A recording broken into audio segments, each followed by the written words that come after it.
नमस्कार साथियों, स्वागत है आप सभी का अर्जुन इंस्पायर इंडिया पे। मैं हूं अर्जुन राजपूत, आप हैं मेरे साथ आज के सेशन में। देखिए साथियों, अमेरिका ने यहां पर दो ऐसे काम किए हैं जिससे दुनिया को बहुत ही बड़ा यहां पर झटका लगने वाला है। देखिए साथियों, दुनिया में बहुत सारे यहाँ पर लोग एक सवाल बार बार कर रहे थे कि जहाँ दुनिया पूरी तरह ग्लोबल वार्मिंग की तरफ बढ़ रही है, इतना ज़्यादा ज़्यादा एनर्जी की चर्चा हो रही है, सोलर एनर्जी की चर्चा हो रही है, लोग लिथियम की बात कर रहे हैं, ईरीज की बात कर रहे हैं, अमेरिका लगातार तेल क्यों निकाले चला जा रहा है। आज अमेरिका ने उसका जवाब दे दिया है। आज जवाब भी दिया है कि आप वो वेनेजुएला के साथ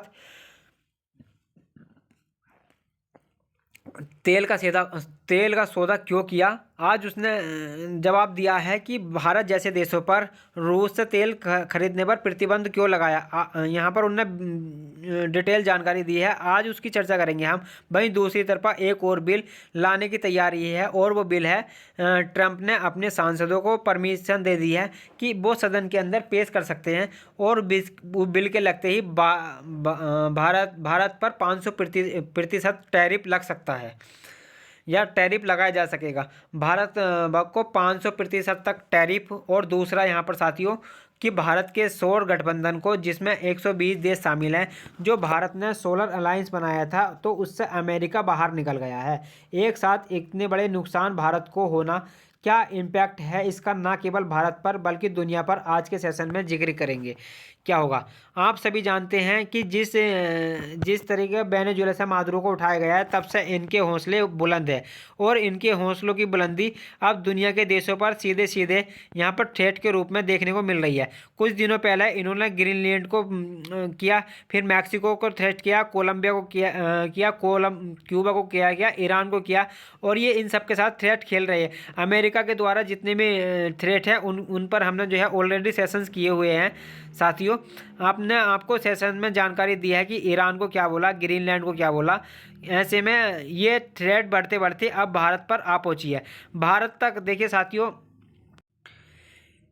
ये ऐसे में अमेरिका का दूसरा रवैया भारत तक, यहाँ पर भारत तक आ पहुंचा है। भारत में क्या आ पहुंचा है, तो उसमें देखिए 500% टैरिफ की बात की गई है, जो बहुत पहले की गई थी। तो उसके लिए अब बिल लाने की जो है मंजूरी दे दी गई है। इसका मतलब ये हुआ कि अगर भारत रूस से तेल खरीदता रहा तो 500% टैरिफ इन्हें देना पड़ेगा। इतना ही नहीं, ट्रंप ने यहाँ पर दुनिया के 66 इंटरनेशनल ऑर्गेनाइजेशन से अमेरिका को बाहर निकाल लिया है। 66 इंटरनेशनल ऑर्गेनाइजेशन से जब से इसे बाहर निकाला गया है, तो उनमें हमारा जो है इंटरनेशनल सोलर अलायंस भी शामिल है, जिससे बाहर निकल कर ट्रंप ने यह बता दिया कि वो यहाँ पर ग्रीन एनर्जी नहीं चाहता। वो नहीं चाहता कि सोलर एनर्जी पर काम हो, वो नहीं चाहता कि पर्यावरण संरक्षण हो, वो नहीं चाहता कि दुनिया ये समझे कि आने वाले समय में ईवी का है। अगर ट्रंप है तो आने वाले समय तेल का है, और तेल से अगर दुनिया बर्बाद भी होती है तो अमेरिका के लिए उसने जो है ग्रीनलैंड ढूंढ लिया है कि अमेरिका को ले जाकर ग्रीनलैंड पर बसा लेगा, बाकी लोग अपनी जैसे चाहे स्थिति में रहे। अमेरिका ने मार्स की तरह ग्रीनलैंड को अपना टारगेट बना लिया है कि जहाँ पर खूब पीने का पानी है, बढ़िया ठंड है। दुनिया ग्लोबल वार्मिंग से बर्बाद भी होती है तो पैसे वाले अमेरिकी ग्रीनलैंड जाकर के शिफ्ट हो जाएंगे, बाकी गरीबों के लिए अमेरिका चिंता नहीं करेगा। अमेरिका ने साफ साफ ये कह दिया है। तो आइए इन सब का इम्पैक्ट जानने के लिए, क्योंकि इन सब इम्पैक्ट से भारत के बाजार प्रभावित होंगे। भारत के साथ साथ ना केवल भारत के बाजार प्रभावित होंगे, अंतर्राष्ट्रीय बाजार भी, क्योंकि अंतर्राष्ट्रीय स्तर पर जब आप 500% टैरिफ की बात करते हैं तो भारत का, चीन का, रूस, ब्राज़ील का, इन सब का बाजार हिलेगा। इतना ही नहीं, यहाँ पर जब आप सोलर एनर्जी से बाहर निकल रहे हैं तो सीधा सा मतलब है कि आप ग्रीन एनर्जी या फिर आने वाले समय में ईवी के मार्केट को चलने नहीं देंगे, और अमेरिका वो बाजार नहीं चलने देगा। तो क्या उसका इम्पैक्ट जो ग्रीन एनर्जी ड्रीम प्रोजेक्ट है उन पर होगा, यानी कुल मिलाकर बाजार पर इसका असर होगा। और जब जब बाजार के मार्केट प्रभावित होते हैं, या तो यहाँ पर क्रिप्टो के बाजार चढ़ते हैं या गोल्ड के बाजार चढ़ते हैं, तो इन सब की बातें यहाँ पर देखिए साथियों हम आगे करेंगे। देखिए साथियों, बाजार का असर हो और बाजार के असर से आप भी प्रभावित होकर अगर इस यहाँ पर तो देखिए यहाँ पर देखिए साथियों, यहाँ पर मेरे प्यारे साथियों, यहाँ पर अब होता क्या है कि तेल से रिलेटेड चर्चा अब बहुत हो गई कि तेल से रिलेटेड चर्चा में अमेरिका भारत को रूस से तेल नहीं खरीदना देना चाहता, ये बात जग जाहिर थी। लेकिन सबको एक बार के लिए लगा कि इनका यूक्रेन से प्रेम है, ये देखिए यूक्रेन से युद्ध ना करे इसलिए ये रोकना चाहते हैं। तो धीरे धीरे अब ये पर्दा भी हटने लगा है कि अमेरिका यहाँ पर कि जो यूक्रेन से सिंपैथाइज नहीं करता है, वो यूक्रेन को मारने से रोकने के लिए कोई प्रयास नहीं करना चाहता है। वो केवल ये चाहता है कि बाजार में जो सरवाइव किया, क्योंकि वो रूस तेल बेच रहा था, कि रूस तेल ना बेचे और तेल बिके तो वो सिर्फ अमेरिका, बस इसी चाहत में अब वो आगे खेल कर गया है। आगे के खेल में यहाँ पर भारत से कहा गया है कि अगर आप अभी भी रूस से तेल खरीदते हो या चाइना से भी, देखिए तो यहाँ पर मैं आपको दिखा दूँ साथियों, तो ब्राज़ील से भी कहा गया है और मैं आपको 500% टैरिफ देना पड़ेगा। आपको याद होगा कि जब बाइडेंस के लिए भारत तेल इसलिए खरीद पा रहा था क्योंकि जब भारत बाइडन को ये समझाने के लिए सक्षम रहा था कि भारत के लिए कैसे अमेरिका जो है, कैसे रूसी तेल खरीदना जरूरी है वैश्विक कीमतों को बेअसर करने के लिए, बढ़ती कीमतों को बेअसर करने के लिए हमें रूस का तेल खरीदना क्यों ज़रूरी है। लेकिन जब ये आए तब इन्हें कुछ समझ नहीं आया। उन्होंने सीधा कहा कि मुझे तेल कंपनियों ने फंड किया है, मैं बढ़िया से तेल कंपनियों का काम करूंगा, मैं अमेरिकी तेल बेचूंगा, आप रूस से तेल खरीदना बंद करिए। रूस से तेल खरीदना बंद करोगे तभी फिलहाल इसने जो है यूक्रेन का बहाना लिया था। अगर यूक्रेन ना भी होता तो ये कोई और बहाना लेता। कुल मिलाकर के रूस को तेल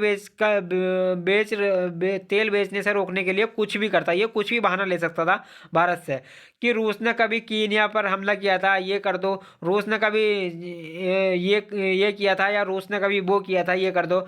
ये कोई भी तरीका ढूंढता है, ये केवल एक बहाना है यूक्रेन का, तो ये कोई भी बहाना करके रूस को तेल बेचने से रोकता। और यही कारण था कि इसने टैरिफ नामक रुपया जो हथियार है वो चलाया और भारत पर 50% टैरिफ लगाया। 25% तो बेसिक प्रॉफिट थे और 25% टैरिफ इसने तेल खरीदने के पलिसमेंट पर लगाया। आपको याद होगा कि इसने यहाँ पर साथियों, मैं आपको दिखा दूं कि ये जो साथी हैं दोनों, तो ये लगातार दो साथी पीछे पड़े हुए हैं। यहाँ पर मैंने आपको बताया भी था कि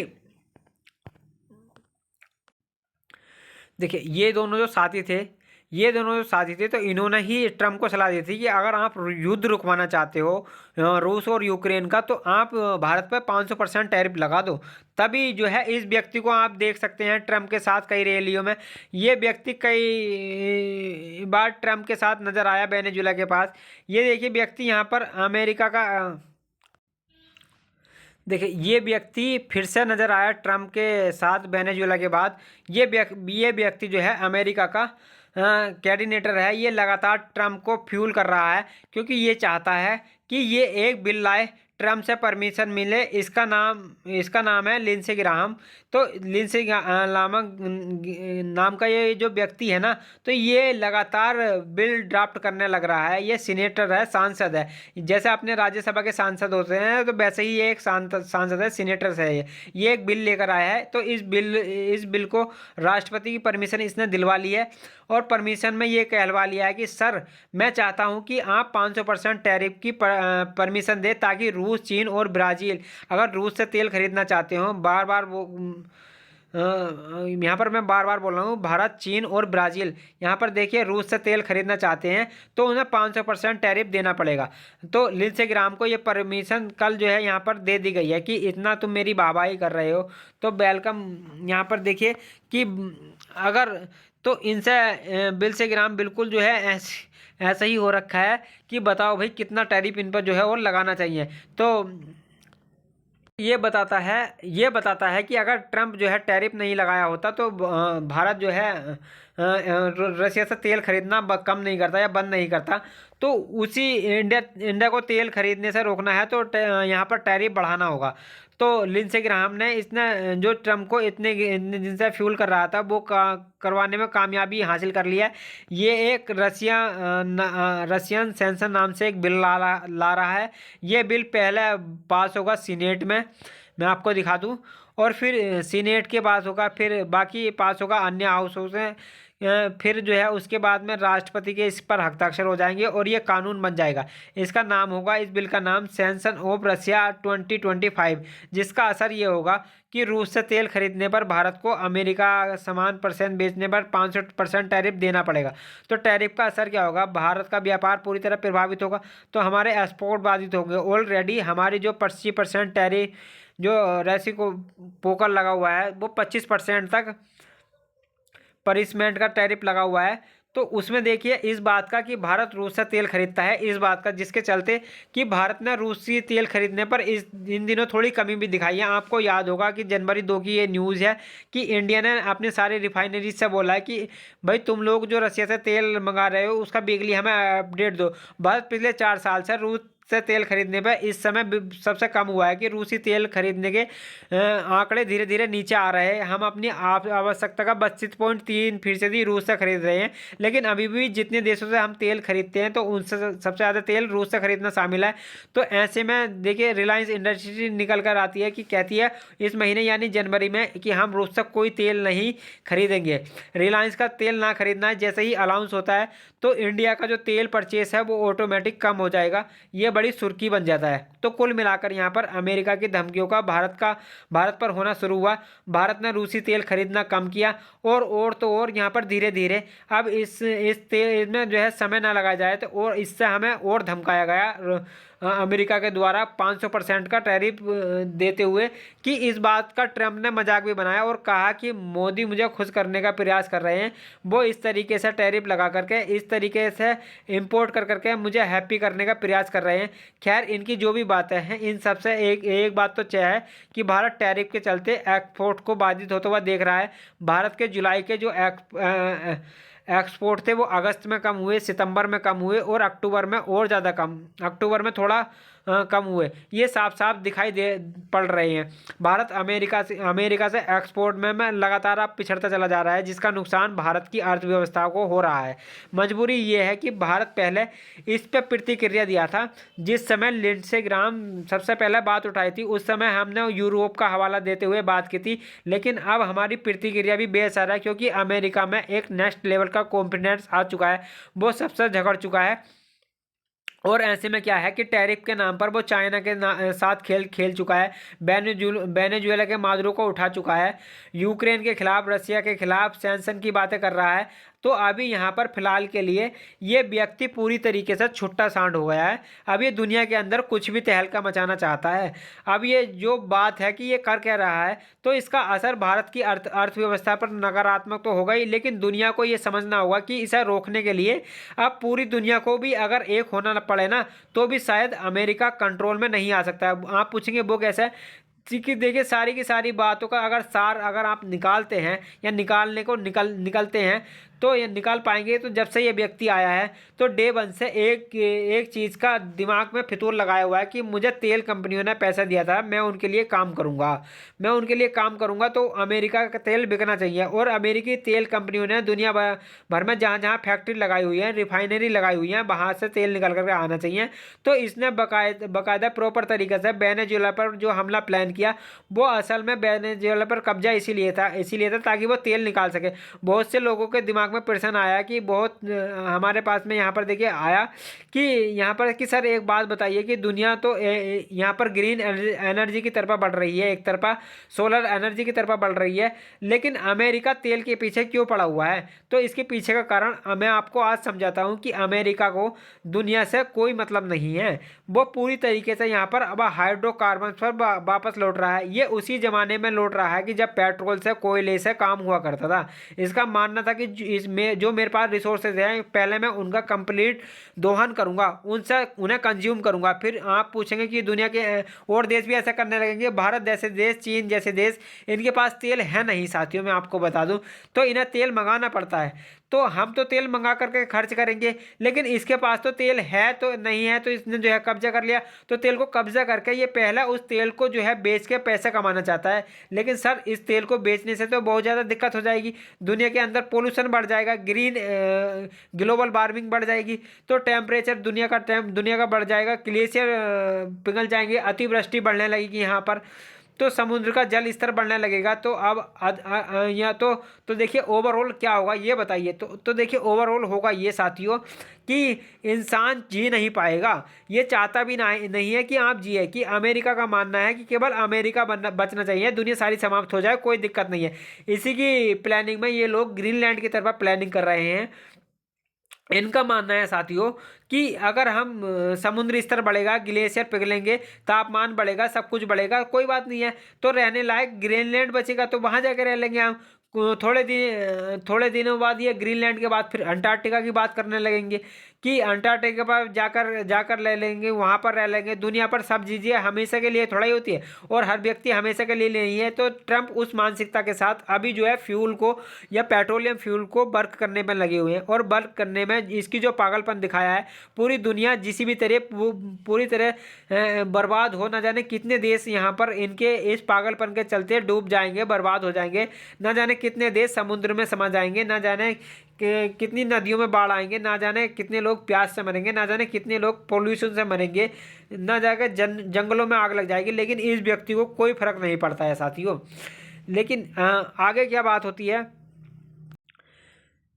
देखिए साथियों, इसने जो है इसका एक प्रमाण दिया। और प्रमाण क्या दिया है मैं आपको दिखा दूं यहाँ पर। तो इसने कहा है साथियों, और प्रमाण ये है कि ये 66 इंटरनेशनल ऑर्गेनाइजेशन से ये जो है बाहर निकल गया है। ये 66 इंटरनेशनल जो ऑर्गेनाइजेशन थे उनमें से एक इंटरनेशनल सोलर अलायंस भी था, जो भारत में यहाँ पर भारत ने बनाया था, जो दुनिया के अंदर सोलर एनर्जी की अलग जगह रहा था कि दुनिया सोलर एनर्जी की तरफ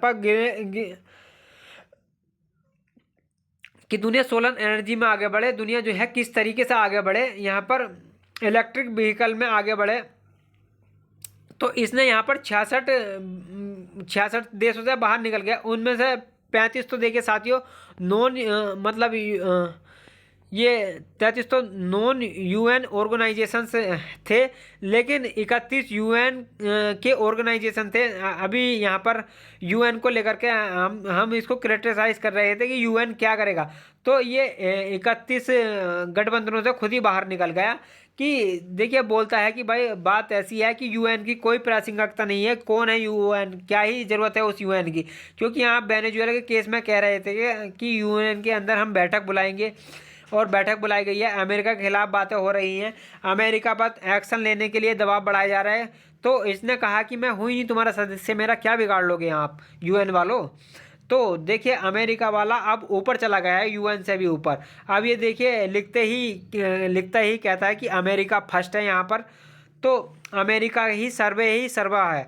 वो उन्होंने बाकायदा लिख दिया कि अमेरिका फर्स्ट की नीति अपनाते हुए इन फालतू की चीज़ों से जो इंटरनेशनल ऑर्गेनाइजेशन है हम इसमें से निकल रहे हैं, ये यूजलेस है, ये एंटी अमेरिकन है, यानी हमें रखने की ज़रूरत नहीं है। इस तरीके से अमेरिका खुद को बाहर यहाँ से निकाल कर ले गया। जो ड्रोन एंड बीस्टफुल यहाँ पर ऑर्गेनाइजेशन, इंटरनेशनल ऑर्गेनाइजेशन अमेरिका के हित में नहीं है, ये हार्मफुल है। ये वही अमेरिका है जो कभी लोकतंत्र की बातें किया करता है, ये वही अमेरिका है जो कभी पर्यावरण की बातें किया करता था, ये वही अमेरिका है जो मानव अधिकार की बातें किया करता था। अमेरिका ने यहाँ पर ट्रंप के नेतृत्व में खुद को वहाँ से पूरी तरीके से बाहर निकाल लिया। इन 66 ऑर्गेनाइजेशन में 17 जो है क्लाइमेट एनर्जी से एनवायरमेंट इकोलॉजी से जुड़े हैं। यह जवाब है उस प्रश्न का जो अक्सर आप पूछा करते हैं कि तेल के पीछे क्यों पड़ा है, क्योंकि इसको जो है पर्यावरण की कुछ नहीं पड़ी है। और उसके बाद 12 है इकोनॉमिक्स डेवलपमेंट एंड ट्रेड से एग्रीमेंट, यहाँ पर 12 है, तो उनसे बाहर निकला है ये। तो इसका सिंपल सा मतलब है कि जब मैं टैरिफ खेल ही रहा हूँ तो अंतर्राष्ट्रीय ऑर्गेनाइजेशन होने ही क्यों चाहिए, मतलब ही नहीं है। तो साइंस कल्चर का कोई मतलब का नहीं है, एजुकेशन का कोई मतलब नहीं है, इन सब ऑर्गेनाइजेशन से ये बाहर निकल कर आ गया। इकोनॉमिक एंगेजमेंट को ये ध्यान में रखते हुए, इतने सारे प्लान्स को ध्यान में रखते हुए, अमेरिका के जिसमें केवल अमेरिका का पैसा खर्च होता था, इनसे सारे प्लान से ये बाहर निकल गया। और इंटरनेशनल लोग गवर्नमेंट के तमाम ग्रुप से ये बाहर निकल गया। एक लिस्ट है, बहुत लंबी फहरिस्त लिस्ट है। तो देखिए साथियों, इसको अगर PDF अगर चाहते हैं, इसको अगर आप अच्छे से देखना चाहते हैं तो हमारा टेलीग्राम चैनल भी ज्वाइन कर सकते हैं आप। तो हमने ये सारी कंटेंट वहाँ पर हम देते हैं। तो हमारा मतलब है कि उनकी मतलब सोलर अलायंस है, क्योंकि भारत को इस संगठन को खुद बनाया था। गुड़गांव में इसका हेडक्वार्टर है। इसके अंदर दुनिया के 120 देश शामिल है। हम चाहते हैं कि वर्ल्ड के लोग इंटरनेशनल सोलर के लिए काम करें। हम चाहते हैं कि रिन्यूएबल एनर्जी के लिए काम करें, कि नेट एमिशन जीरो के लिए काम करें। यहाँ पर ग्रीन उत्सर्जन को रोकें, कार्बन उत्सर्जन को रोकें। यहाँ पर ग्रीन एनर्जी पर काम करें। उद्देश्य पर भारत ने IMF बनाया था, लेकिन अमेरिका इससे बाहर निकलता है और अमेरिकी लोग पागल हो जाते हैं, कि खुश हो जाते हैं कि वाओ अमेरिका फर्स्ट हो गया है। यहाँ पर देखिए साथियों, इन्होंने कहा है कि मार्को रूबियो एक फैंटेस्टिक काम कर रहे हैं पूरे UN को बर्बाद करके। अमेरिका बहुत खुश हो रहा है। एक ही बात कह रहा है कि हम तो पहले से ही कहते आ रहे हैं कि ये ऑर्गेनाइजेशन का कोई मतलब ही नहीं है, अमेरिका ज़बरदस्ती इनमें क्यों खप रहा है। आपको याद होगा ट्रंप ने आते ही सबसे पहले अपने आप को WHO से बाहर निकाला था, कि बोले कोई मतलब नहीं है इसका। तो इसी उसमें जो है पेरिस क्लाइमेट डील से खुद को बाहर निकाल लिया था इस ट्रंप ने आते ही। भाई ये वही ट्रंप है जो 2020 में भी पहली पेरिस क्लाइमेट डील से ही बाहर निकाल लिए थे, जिसके अंतर्गत ये टारगेट रखा गया था कि कार्बन उत्सर्जन कम करना है। बोले हमको कम करना ही नहीं है, हम खूब करेंगे। इसने दिखाया था द यूनाइटेड स्टेट ऑफिशियली। लेकिन जब यहाँ पर बाइडन आए तो बाइडन ने आकर के फिर से पेरिस क्लाइमेट डील जो है ज्वाइन की थी, लेकिन फिर से ट्रंप आए, खुद को फिर से पेरिस क्लाइमेट डील से बाहर निकाल दिया, कि नहीं उसको खुद से पर्यावरण से यहाँ पर पर्यावरण परिवर्तन से कोई मतलब नहीं है। पहली पेरिस क्लाइमेट डील जो कि दुनिया के तापमान को 0 डिग्री सेंटीग्रेड बढ़ जाएगा, उससे रोकने का प्रयास कर रही है, जो 2 डिग्री सेंटीग्रेड बढ़ जाएगा। तो वो चाहती है कि टेम्परेचर यहाँ पर 1.5 डिग्री सेंटीग्रेड भी बढ़े। कि ये कहता है कि पर्यावरण की चिंता मुझे करनी ही नहीं है, मुझे तो सिर्फ व्यापार से मतलब है, अपने तेल से मतलब है। वो लोग करें जो गरीब हैं, जो डेवलप भी हैं। अमेरिका को ज़रूरत नहीं है, अमेरिका बढ़िया सक्सेसफुल देश है, अमेरिका बढ़िया से आगे चल रहा है। हम तेल निकालेंगे, तेल निकाल करके हम दुनिया में प्रदूषण फैलाएंगे, प्रदूषण फैला कर अगर खुद पर भी मुसीबत आएगी तो हम जा करके या तो चांद पर पड़ जाएंगे, या आप ग्रीनलैंड हमने ले ही लिया है तो ग्रीनलैंड हम हमारे उसमें है ही, तो जा करके ग्रीनलैंड पर बस जाएंगे, या मार्स पर बच जाएंगे, या आर्कटिक में बच जाएंगे। हम अपने आप को बचा ले जाएंगे। दुनिया वालों तुम्हारी देखो, अपनी देखो। अमेरिका ने कुल मिला के दुनिया को ये संदेश दे दिया है। तो बार बार ट्रंप ने अपने उद्देश्य में यही बताया कि ड्रिल बेबी ड्रिल, कि हम तो ज़्यादा से ज़्यादा तेल निकालेंगे, और हम तो तेल निकालने के पक्ष में मात्र 44% अमेरिकी हैं, फिर भी हम तेल निकालेंगे। क्योंकि ट्रंप को फाइनेंस करने वाले अमेरिकी, वो जो है जितने भी लोग फाइनेंसर्स हैं, वो बड़ी तेल की कंपनियां हैं। और ऐसे में यहाँ पर देखिए साथियों, वो दुनिया ने यहाँ पर देख लिया है कि एक बड़ा सवाल बनता है आपके दिमाग में आ रहा होगा कि सर एक बात बताइए, क्या ये रूस कुछ कर सकता है यहाँ पर। तो देखिए हम आपको बता दें कि मतलब इंडिया रोक दे देगा अपना तेल खरीदना वहाँ से, क्या ये दुनिया वाले लोग अमेरिका पर आधारित हो जाएंगे। तो देखिए यहाँ पर अमेरिका को लोगों ने यहाँ पर पनपने दिया है। 200 साल से अमेरिका चल रहा है। सेकेंड वर्ल्ड वॉर के बाद में अब तक लगभग 80 साल से अमेरिका ने अपना सिक्का जमाया है। तो अब अभी इसकी अति होना बाकी है। ये अपनी जिस अति पर चलते हुए वेनेजुएला पर कब्जा कर गया है, दुनिया भर के ऐसे देशों पर बहुत से एक्शन अभी लेगा, क्योंकि अभी आप कल्पना नहीं कर सकते। ऐसे में क्या भारत के लिए नुकसानदायक है। तो जैसे मैंने आपसे कहा था कि भारत को अब इसकी बात मानते हुए रूस से तेल लेना रोकना ही पड़ेगा हर हाल में।